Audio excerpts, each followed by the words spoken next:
I'm so proud of her to have watched so much happen in her life. Some days you can feel unbelievably insecure, other days you can feel highly competitive, sometimes you can feel like literal trash, and it's really emotional and it's complicated to deal with, and we're not supposed to talk about it, but these songs do talk about it. The friendship that turned into pop's most confusing feud. They went from touring the world together to throwing subtle jabs in their music. Two of pop's biggest forces started as mutual admirers, then friends, then something else entirely. The shift was so gradual that fans barely noticed until suddenly everyone was picking sides.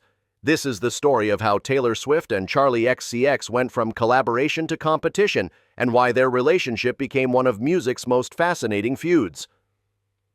The early days of their connection paint a picture of genuine artistic respect. Back in 2011, when Charli was still finding her footing in the industry, Taylor was already established but clearly paying attention to emerging talent. She publicly praised Charli's songwriting abilities after hearing "Stay Away," marking the beginning of what seemed like a promising friendship between two artists who understood the complexities of navigating fame. Their paths officially crossed backstage at the 2014 Jingle Ball, where they connected over their shared experiences in the industry. The mutual admiration was evident.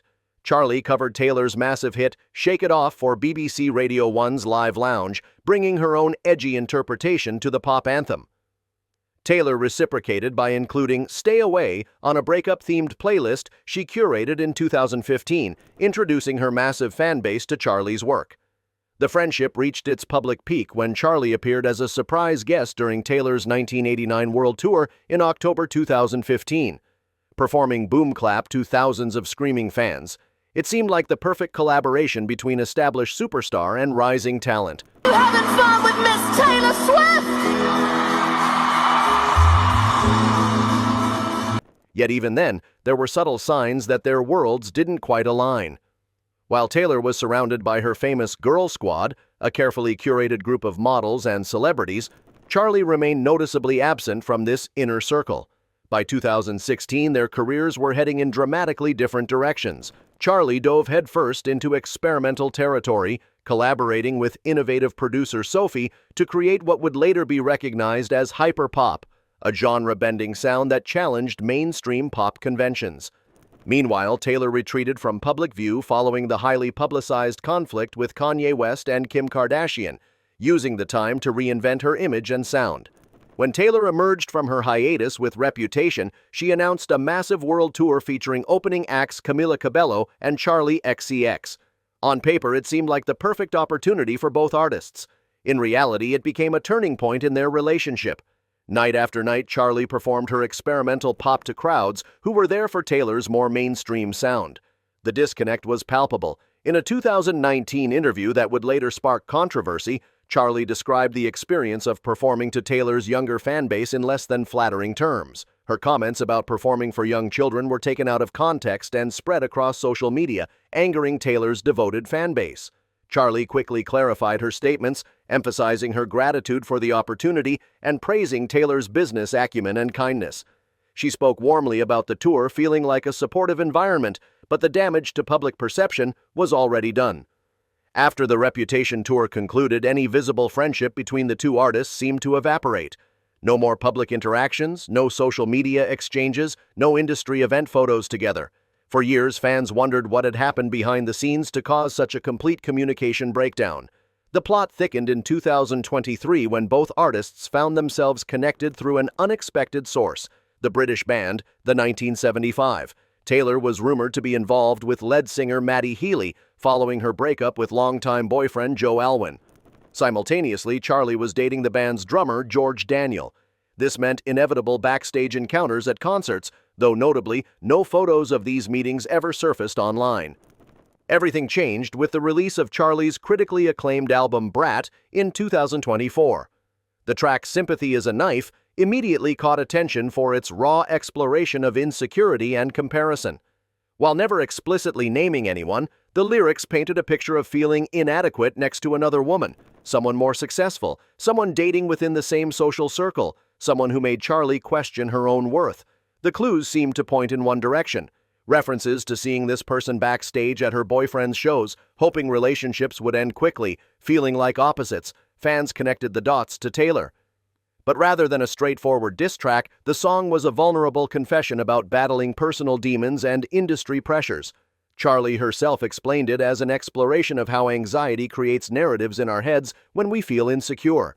Initially, Taylor appeared unbothered. She continued with her record-breaking Eras tour and promoted her album, The Tortured Poets Department. But when Brat was projected to hit #1 on the UK charts, Taylor suddenly announced a special UK exclusive variant of her album. The timing felt too convenient to be coincidental, especially given similar moves that blocked other artists from chart positions. The internet erupted with accusations of intentional sabotage. Charli's fans were furious, though Charli herself quickly shut down any anti-Taylor sentiments at her concerts. Taylor eventually won the UK chart battle, but the victory felt hollow to many observers who saw it as unnecessarily competitive. Months later, a photo shoot featuring Charli with friendship bracelets, a symbol heavily associated with Taylor's Eras tour, reignited speculation about subtle shade between the artists. Yet Taylor surprised everyone by complimenting Charli in an interview, praising her consistent innovation and melodic sensibilities over the past decade. She even danced to Charli's Grammy performance, suggesting no hard feelings. The release of Charli's Brat remix album brought new developments. Fans hoped for a Taylor collaboration on the Sympathy is a Knife remix, similar to how Lorde had joined Charli for Girl So Confusing to address their complicated friendship directly. Instead, Ariana Grande featured on a completely reimagined version that removed all references to the original's themes of insecurity and comparison. By late 2024, the drama seemed to have cooled. Then came August 2025 and Taylor's announcement of her new album, The Life of a Showgirl. When the track list dropped, fans immediately began speculating about potential meanings. The speculation intensified when Gabriette, Maddie Healy's current girlfriend and Charli's close friend, made a cryptic comment on social media about track 7, actually romantic. When leaked lyrics began circulating online, many dismissed them as fake. They didn't sound like Taylor's typical writing style. But when the album officially released on October 3, 2025, those leaked lyrics proved authentic. Actually Romantic was unlike anything Taylor had released before. A sharp, direct response to perceived slights. The song's lyrics painted a picture of someone who talks negatively about Taylor while secretly being obsessed with her. References to drinking cola, potentially alluding to substance use, high-fiving ex-boyfriends, and writing songs about feeling sick when seeing Taylor all seemed to point directly at Charli and Sympathy is a Knife. The track even referenced being called a boring Barbie, suggesting deeper behind-the-scenes conflicts than the public knew about. The response was immediate and divisive. Critics called the song disproportionate to Charli's original track, which had focused on personal insecurity rather than attacking Taylor directly. Music publications labeled it embarrassing, while fans debated whether Taylor had misunderstood Charli's intentions or was responding to private conversations and betrayals the public wasn't privy to. The situation becomes even more complex when considering the broader context. Charli herself had previously engaged in subtle shade toward Camila Cabello, posting content that seemed designed to fuel comparisons between their songs. When Camila's I Love It was compared to Charli's I Got It, Charli's social media activity appeared to encourage the narrative, leading to significant backlash against Camila. Later, Camila revealed Charli had explained it was part of her Brat-era persona, but the damage to Camila's album rollout was already done.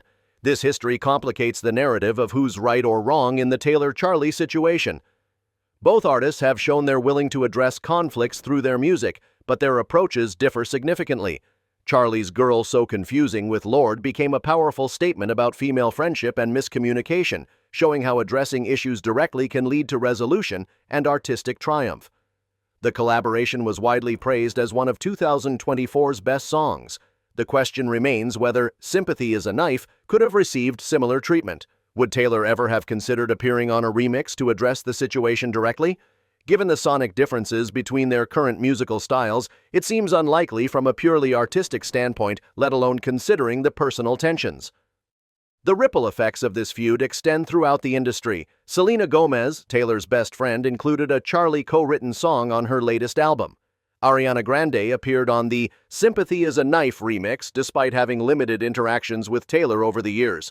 These connections raise questions about how industry relationships navigate around high-profile conflicts. Perhaps most intriguingly, if Taylor's lyrics about behind-the-scenes comments are accurate, it means someone in Charli's inner circle shared private conversations. This adds another layer of complexity, not just a public feud between artists, but questions of trust and loyalty within friend groups. The Taylor-Charli situation represents something larger about how female artists are expected to interact in the public eye. There's immense pressure to either be best friends or bitter rivals, with little room for the complex, evolving relationships that naturally occur between professionals in any industry.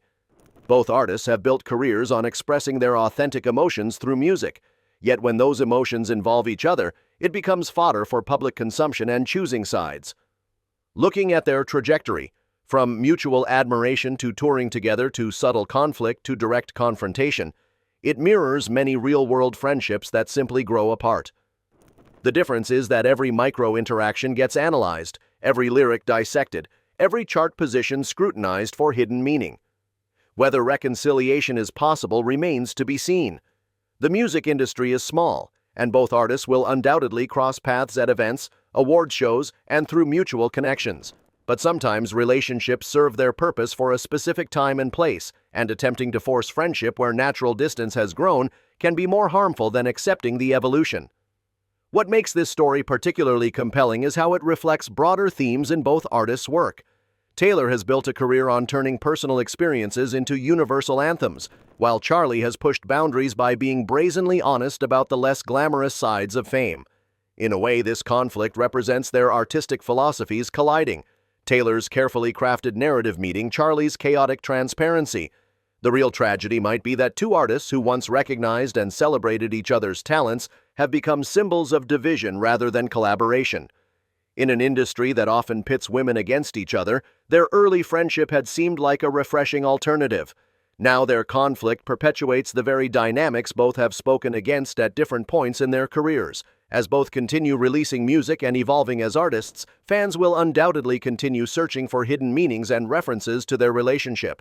But perhaps the most mature response is to appreciate both artists for their individual contributions to pop music, recognizing that not all relationships are meant to last forever, and that's okay. The story of Taylor and Charli serves as a reminder that even in the glossy world of pop music, relationships are messy, complicated, and deeply human. Their journey from friendship to whatever exists between them now reflects the reality that growing apart doesn't always require a villain. Sometimes people simply change, priorities shift, and what once brought people together no longer serves that purpose. That's it for today, folks. See you in the next video.